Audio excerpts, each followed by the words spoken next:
पांजाब हास्ते नरेंद्र मोदी मारखं कासामानो किथिंगै हास्ते गोनाङै ताबुक तंफ्ला लायजाक सांग्रांसाला कासुजाकमानि भारत हागतरि मन्त्रि मुखरब नरेंद्र मोदी यंगयांगै पाइथागो लुकुथुमुं पान्दा याकारि दिल्लीआव फिरगै माफायका आसालाव फिरोजपुराव थांमो सदिनै सिहाय माबथाका मोदीनि मारखौ बादिन्दानि सिमे फिरोजपुराव थांमो कासुजाकमानि मन्त्रि मुखरब नरेंद्र मोदीनि मारखौ आसानि पातिमृति हागतनि बिजिबदनि आदंरक नरेंद्र मोदीनि बागै दियाय लायखा आयोगलगै तंना बागै आबो हाइकेन मुताय रिजाका फासालो हासिनि जत मन्दनि गोरों गोरों मुताय मुताय रिजाका फासालो बुबाग्रा खर आगुनि बतला महादेव मुताय मानजाका पौर निगमनि मेयर दीपक मजुमदार बीजेपीनि खोपां सुब्रत चक्रवर्ती खबै जुदा जुदा वार्डनि काउन्सिलर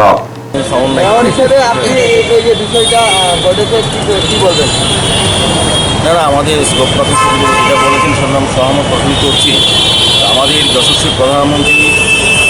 ভারতবর্ষের প্রধানমন্ত্রী নন, উনি সারা পৃথিবীর একজন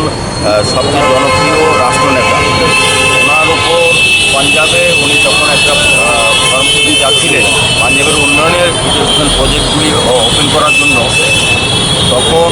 পাঞ্জাবে কংগ্রেস দল কংগ্রেস সরকার সম্মিলিতভাবে আমি বলবো চক্রান্ত করে প্রধানমন্ত্রীকে মারার চেষ্টা করেছিলেন এবং এটার সঙ্গে সারা ভারতবর্ষের একটা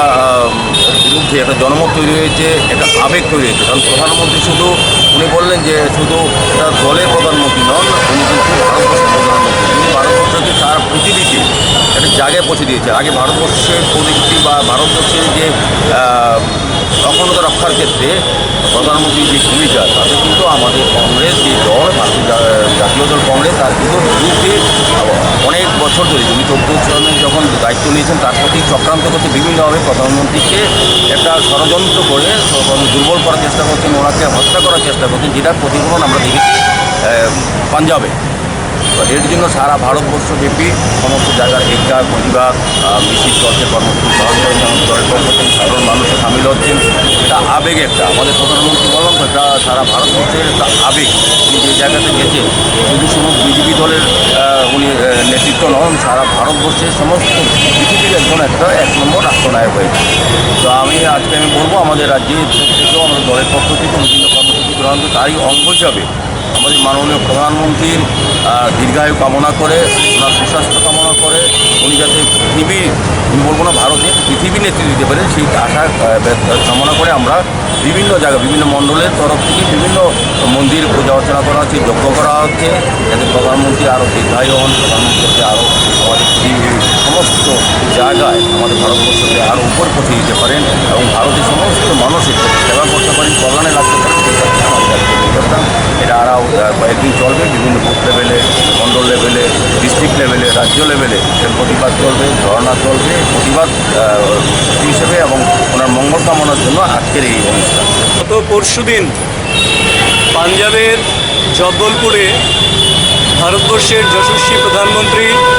মাননীয় শ্রী নরেন্দ্র দামোদর দাস মোদীজি 47,000 কোটি টাকার ওপর বিভিন্ন প্রকল্পের পাঞ্জাবের উন্নয়নের জন্য যেগুলি অত্যন্ত আবশ্যক সেই প্রকল্পের আনুষ্ঠানিক সূচনা করার জন্য যাচ্ছিলেন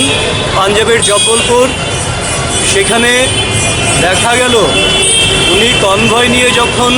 সেই প্রকল্পের শুভ সূচনা করার জন্য সভাস্থলের উদ্দেশ্যে রওনা দেন, তখন একটি ফ্লাইওভারে পাঞ্জাবের কংগ্রেস দল এবং পাঞ্জাবের কংগ্রেস সরকার ইচ্ছাকৃতভাবে সুনির্দিষ্ট ষড়যন্ত্রের মাধ্যমে প্রশাসনকে কাজে লাগিয়ে প্রধানমন্ত্রীর কনভয়কে সেখানে আটকে দেন এবং প্রধানমন্ত্রীর প্রায় 20 মিনিট পর্যন্ত ফ্লাইওভারের উপর আটকে ছিলেন। এই ধরনের ঘটনা ভারতবর্ষের স্বাধীনতার পর প্রথম সংগঠিত হয়েছে, কারণ প্রধানমন্ত্রী কোনো দলের হন না, প্রধানমন্ত্রী রাষ্ট্রের সর্বোচ্চ একজন ব্যক্তিত্ব এবং দেশের 130 কোটি মানুষের জনাদেশের মাধ্যমে তিনি প্রধানমন্ত্রী হিসেবে দায়িত্ব পালন করছেন এবং গোটা বিশ্বের কাছে ভারতবর্ষকে একটা শ্রেষ্ঠ দেশ হিসেবে প্রতিষ্ঠিত করার জন্য নিরলসভাবে চেষ্টা করে যাচ্ছেন। তো এই ষড়যন্ত্র প্রমাণ করে কংগ্রেসের রাজনৈতিক দেউলিয়াপনা এবং যেই স্থানে ঘটনাটি সংঘটিত হয়েছে এবং যেই স্থানে প্রধানমন্ত্রীজির সভা অনুষ্ঠিত হওয়ার কথা ছিল, এটা পাকিস্তান সীমান্তের থেকে খুব একটা বেশি দূরে নয়। কাজেই বরাবরই আমরা দেখেছি স্বাধীনতার পর থেকে দেশের সাধারণ মানুষের জন্যে, দেশের নিরাপত্তার প্রশ্নে বরাবর কংগ্রেস দল দেশ বিরোধী অবস্থান নিয়েছে। এবং যখন দেশ অত্যন্ত শক্তিশালী একটি অবস্থান নিয়ে গোটা পৃথিবীর মধ্যে প্রতিষ্ঠিত করছে ভারতবর্ষকে মাননীয় প্রধানমন্ত্রী নরেন্দ্র মোদীজির নেতৃত্বে, সেই অবস্থায় মোদীজিকে আক্রমণ করার, মোদীজির প্রাণনাশের চক্রান্ত করার জন্যে সমস্ত পাঞ্জাবের কংগ্রেস দল এবং কংগ্রেস শাসিত প্রশাসন যেই নির্লজ্জভাবে একটি নজিরবিহীন দৃষ্টান্ত স্থাপন করেছে, এইটা আমরা মনে করি সেই জরুরি অবস্থা যেমন একটা কালো দিন হিসেবে গোটা দেশে থাকছে, তার সঙ্গে আরেকটি কালো দিন, কালো অধ্যায় গত পরশুদিন পাঞ্জাবের কংগ্রেস সরকার এবং কংগ্রেস দল সম্মিলিতভাবে তৈরি করেছে। এর বিরুদ্ধে ভারতীয় জনতা পার্টি সারা দেশব্যাপী বিভিন্ন রকম পরিকল্পনা গ্রহণ করেছে। গতকাল মশাল মিছিল হয়েছে, আজকে গোটা দেশে এবং গোটা দেশের সঙ্গে ত্রিপুরা রাজ্যেও প্রতিটি মণ্ডলে ন্যূনতম একটি বা দুটি মন্দিরে আমরা আমাদের যশস্বী প্রধানমন্ত্রী, সর্বস্পর্শী এবং সবার কাছে সমাদৃত মাননীয় শ্রী নরেন্দ্র দামোদর দাস মোদীজির সুস্বাস্থ্য, সুদীর্ঘ জীবন এবং ওনার যাতে আরও উত্তরোত্তর ভারতবর্ষের কল্যাণের জন্য কাজ করতে পারেন, ওনার মঙ্গল কামনায় আমরা আজকে বিভিন্ন মন্দিরে আমরা মহামৃত্যুঞ্জয় মন্ত্রপাঠ, হোম যজ্ঞ ইত্যাদির মাধ্যমে আমরা ওনার মঙ্গল কামনার জন্যে আজকে এখানে সমবেত হয়েছি। এবং এটা গোটা ত্রিপুরা রাজ্যে, গোটা ভারতবর্ষের প্রত্যেকটি রাজ্যে হচ্ছে, আমাদের রাজ্যে প্রতিটি মণ্ডলে অন্তত একটি বা দুটি করে জায়গাতে আমরা এই প্রার্থনা সভার আয়োজন করেছি। এবং এছাড়াও আগামী আরও 5 দিন ধরে আমরা বুথ স্তর থেকে শুরু করে রাজ্য স্তর পর্যন্ত সমাজের প্রতিটি সচেতন মানুষ, শিক্ষিত মানুষ এবং যারা এই নরেন্দ্র মোদীজির উন্নয়নের সঙ্গে সহায়ক ভূমিকায় আছেন, সমর্থকের ভূমিকায় আছেন, তাদের কাছে যাব এই ধরনের ঘটনার বিরুদ্ধে ধিক্কার জানিয়ে, নিন্দা জানিয়ে নরেন্দ্র মোদীজির প্রতি